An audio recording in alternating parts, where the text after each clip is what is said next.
Welcome to unlock your vocabulary series. আজকে আমরা আমাদের আনলক ইউর ভোকাবুলারি সিরিজের একটি কনফিউজিং পার্ট নিয়ে আলোচনা করব, ফ্রেজ এন্ড ইডিয়মস এর। কনফিউজিং পার্টে কি আছে? আমরা তিনটা শব্দ দেখতে পাচ্ছি। শব্দগুলো হচ্ছে a man of letters versus a man of word versus a man of word. What is the difference these three phrases? So let's start. A man of letter, a man of letter শব্দের অর্থ, a man of letter যে শব্দটি আছে সেই শব্দের যেটা অর্থ আছে সেটা a man of letter শব্দের অর্থ আমরা বলতে পারি scholar, one of the famous person, a scholar person or a learned person, a scholar person or I can say learned person. যেটা একটা বাংলা আছে, doctor M D Karim is a man of letter, doctor M D Karim is a man of letter। তাহলে আমাকে প্রশ্ন আসতে পারে a man of letter শব্দের অর্থ হচ্ছে a scholar অথবা আমরা বলতে পারি a learned man।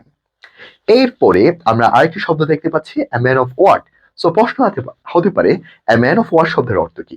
a man of word শব্দের অর্থ হচ্ছে promise at any cost, promise at any cost, যে কোনো কস্টে আমাকে প্রমিসে রাখতে হবে। এই যে কোনো কস্টে প্রমিস রাখা, সেটাকে আমরা বলতে পারি a man of word। কি বলতে পারবো আমরা?